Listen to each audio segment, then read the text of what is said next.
so I hope you're well and having the most incredible day as always. Welcome back to my channel and welcome to my July reading wrap up for 2023, and I cannot quite believe we are already filming July's reading wrap up. I feel like this year is going by so quick and I just can't believe it. I read 8 books in July. Not my best month, not my worst month. I feel like because I started reading Aka War at the end of July, I definitely could have gotten like 3 more books within that time, but that book took me so long. I still haven't finished it. It's a long book, so I'm really struggling with that. So I definitely could have read more, but I really want to finish that series as well. So I was kind of umming and ahhing for ages. It's such a good book, by the way, but like it's a long one. Anyway, I'll talk about that next month. But this month I read 8 books. We have a nice sort of mix, sort of thriller, romance, dystopian mix. So without further ado, we are going to dive right in.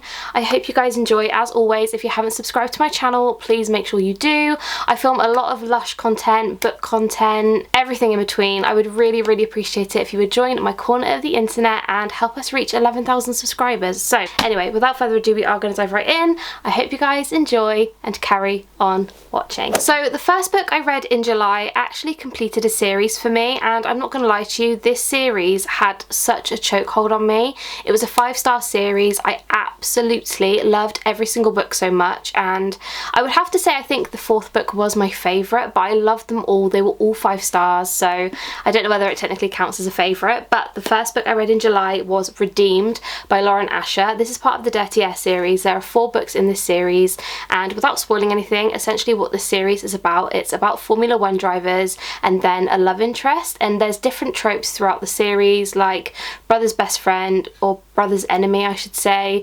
enemies to lovers and that kind of thing, and each book is just so good. I would have to say that Redeemed was one of my favourites. I really enjoyed this book so much, and the emotion that this book had was incredible. I absolutely loved it. And just a brief synopsis of this one: you've got Chloe and you've got Santiago, and Santiago is Maya's brother who is in the first one, and he is a Formula 1 racer as well, and some things happen at the start of this book that is so emotional that I did not see it coming, and I honestly thought I was going to sob onto my Kindle. It was just emotional. I did not see it coming whatsoever, and it literally shook me so much when I read it. But this was such a good story. You've got Chloe, who essentially isn't related to any of the other characters. She comes out of nowhere. She goes to Italy to look for her biological dad and kind of bumps into Santiago along the way, and I'm not going to spoil anything else because it's just so good. This one is the fake dating trope, so if you like that, you'll love this one.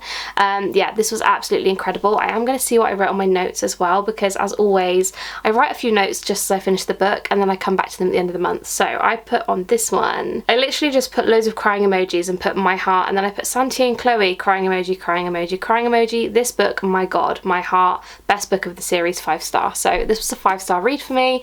As you can probably tell from what I wrote on my notes, I absolutely love this book. It was so good. If you're looking for a good series to read, if you've read some of Lauren Asher's work before and you loved it, I think you would love this series.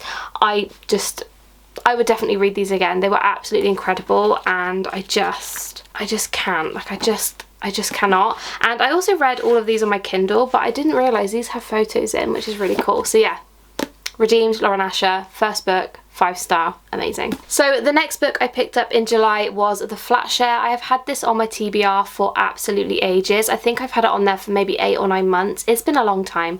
I gave this one 4 stars, and essentially this is about Leon and Tiffy, and Tiffy breaks up with her boyfriend and she has to move out of the flat because he owns the flat, and she doesn't want to be a tenant and him be the landlord anymore, so she has to find a house sit or somewhere to live like ASAP, and she finds a flat share online, hence the name Flat Share, where the guy Leon is a doctor, so he's out of hours, he's out of the house from like 9 p.m. till 6 a.m. or something, so she can have it in the day and he can have it at night. Does that make sense? I hope it makes sense. But anyway, essentially what this one is about Leon and Tiffy. They leave notes for each other, they start kind of this really good friendship, and they've never met, and then all of a sudden they meet, and it's just good. It's a really good book. The thing that I loved the most about this book specifically was that there is a lot of layers to this book, so it kind of kept me interested. I would say that the only thing I didn't like about this was it was a very closed door romance, which means there was no spice at all, which you guys know how I feel about that, but I did like it. I gave it 4 stars. Would I recommend it? I would recommend it to people who don't like spice and who like a really cute ending. That is what I would recommend for this book. So yeah, I liked it. It wasn't my favourite, but it was really good, if that makes sense. Probably not, but it is 9 PM, so just bear with me. The next book was my book club pick of the month. If you guys didn't know, me and my friend Kelsey have a book club, which is the Across the Pond book club, and we read one of the same book every single month. This month it was my pick, and that was The Love Hypothesis, which I honestly can't quite believe that I had left this long to read it, because this was really popular months ago, and Ali Hazelwood has released 4 or 3 books since then that I want to read after this one, so I've got a stack of her books to get through. But yeah, I really enjoyed this. This one actually really surprised me. I thought I wasn't gonna love it, but I really did. Essentially, this one is about a girl called, what is her name? Olive, that was her name, and you've got Adam, and Olive is a science student. She goes to university, and Adam is like a... is he a TA? He's not like a teacher, but he kind of is, if that makes sense. Anyway, essentially this one is like a fake dating romance. It is really good. I absolutely love Adam's character so much in this book. His whole vibe was just really great, and I absolutely despise Tom. If you guys have read this book and you know who Tom is, he actually made me mad. I wanted to take this book and just throw it really hard because he was so annoying. I will say that a lot of the plot twists, I guess, in this book were quite predictable, but I did really enjoy it. It was an easy read. I think I read it in like 2 days or something. In my notes on my phone for this book, I put fake dating / grumpy sunshine. So that is the vibe. If you like fake dating and a grumpy sunshine, you'll really enjoy this book.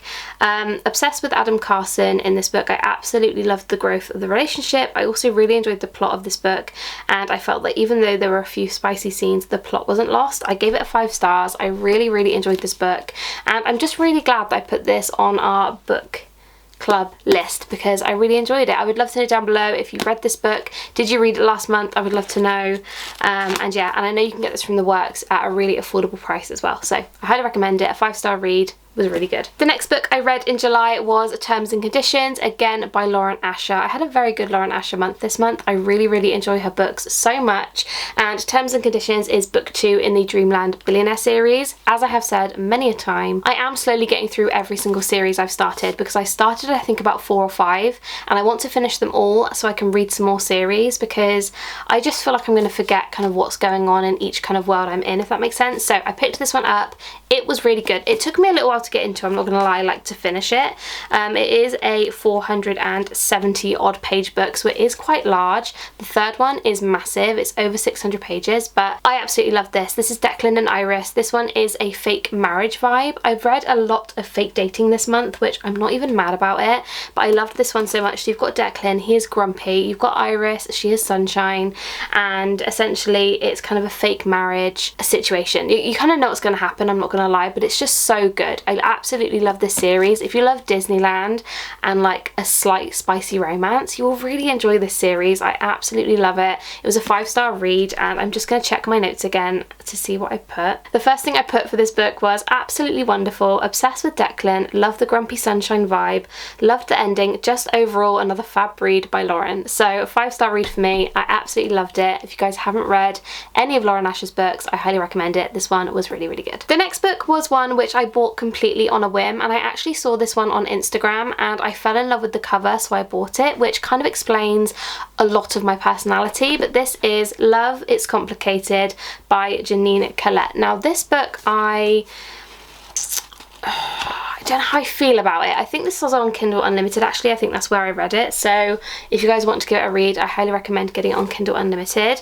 Essentially this one, I honestly can't even remember what this one was about.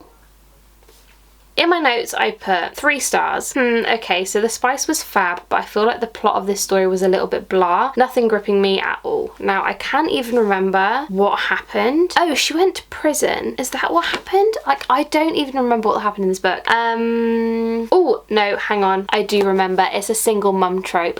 Maybe I just didn't like that. I don't know. It's about a mum who's got 2 children. Her ex-husband is seeing somebody else, but when she starts seeing somebody else, he gets really jealous and starts starts to intervene and mess things up, and I just didn't enjoy that at all. It was really annoying. Like, I hate that character. Like, just go away. Do you know what I mean? But yeah, I gave it 3 stars. If you like spice, you'll like this book, but to be honest, nothing else really happened, so I wouldn't really recommend it. But I know that she's bringing out a second one, and I kind of want to read it anyway. But the cover is beautiful. I absolutely loved it. I'm gonna stop talking about it now because I feel like it was average. I have nothing really great to say about it, but the spice was great. So yeah, a 3 stars just for spice. The next book I read in July was Imagine Me, which is technically the last book in the Shatter Me series. You do also have one more novella, which I'll go on to in a moment, but Shatter Me. Imagine Me is the last book in the Shatter Me series. This one is Kenji and Juliet's POV. I cannot tell you much about this book without giving away the whole series, so I'm not going to give you too much detail. In my notes for this one, I put Kenji and Juliet POVs. Wish we had Warner's POV, but anyway, I did enjoy this one. It wasn't my favourite though. Emmeline is my hero, 5 star. If you guys have read this, you'll know who Emmeline is. If you haven't read this, then you don't know who Emmeline is, and I feel like I just want to scream for people to read this series. It was so good for somebody who literally just read romance books, who wanted to dive into, like, it's not really fantasy, it's more dystopian kind of vibes. It's a really good series to get into. I absolutely loved it, and I'm actually sad that I've kind of closed that chapter and I finished it, because spoiler alert, I read the novella as well this month. So yeah, this one was a 5 star. I absolutely loved it. The whole series is a 5 star, and I absolutely I cannot even speak. But Aaron Warner, absolute hero. God, obsessed with him. And as I mentioned, I also read Believe Me, which is the final novella, the final snippet of the Shatter Me series, and I absolutely loved it as always. I did give this one a 4 star rather than a 5 star, but I gave all the other novellas a 3 star. So for me, this was just a really nice bow at the end of the series. It was really, really good, a really beautiful read. It's over maybe just 100 pages long. Like, it's really not. It's 176 pages long, which is bigger than the others, but I feel like it was necessary. I loved this so much, and I just thought it was a really nice ending to the story. And in my notes, I literally just put a nice addition to the end of the story, would recommend reading it, love the ending. That's all I put. It was a really nice little snippet. I really enjoyed it, and if you guys haven't read it again, I highly recommend it. It's incredible. It's a 10 out of 10 series for me. I love it so much. And last but definitely not least, I picked up a kind of thriller book on a whim towards the end of the month. This is Elias Beach by Katie Patugno, I think that's how you pronounce it. I literally picked this up on a whim from the works. I think it was like £2.50 or something.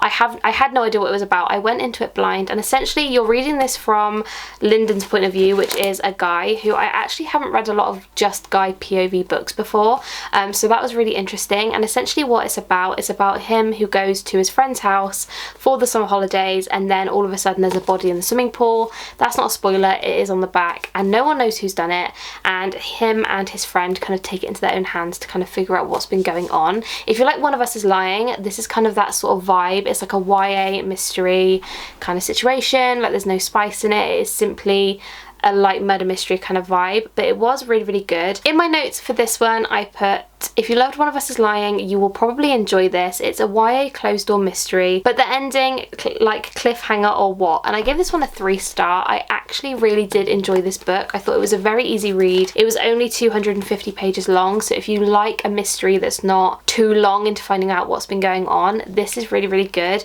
The thing I will say is that the ending had the biggest cliffhanger ever, and I am confused. I'm upset that I didn't know what happened, which is why I think I gave it a 3 star, but also because it wasn't as good as One of Us Is Lying. That holds my heart, but it was okay. It was a really fun read. It had 250 pages. It didn't take very long, and I would recommend it if you want something nice, easy, thrillerish vibe. So yeah, I did enjoy that one. So these are all of the books I read in July. I really hope you guys did enjoy this video, and as always, please leave me a comment down below letting me know what you guys read in July. Do you have any book recommendations for me? Because I would love to know. As always though, my Amazon wishlist is in the description. If you guys ever want to check out what I'm going to be purchasing very soon, check out my list, it's down below. Yes, that is everything. Thank you guys so much for watching as always. I love you guys so much, and I will see you in my next one. Bye guys.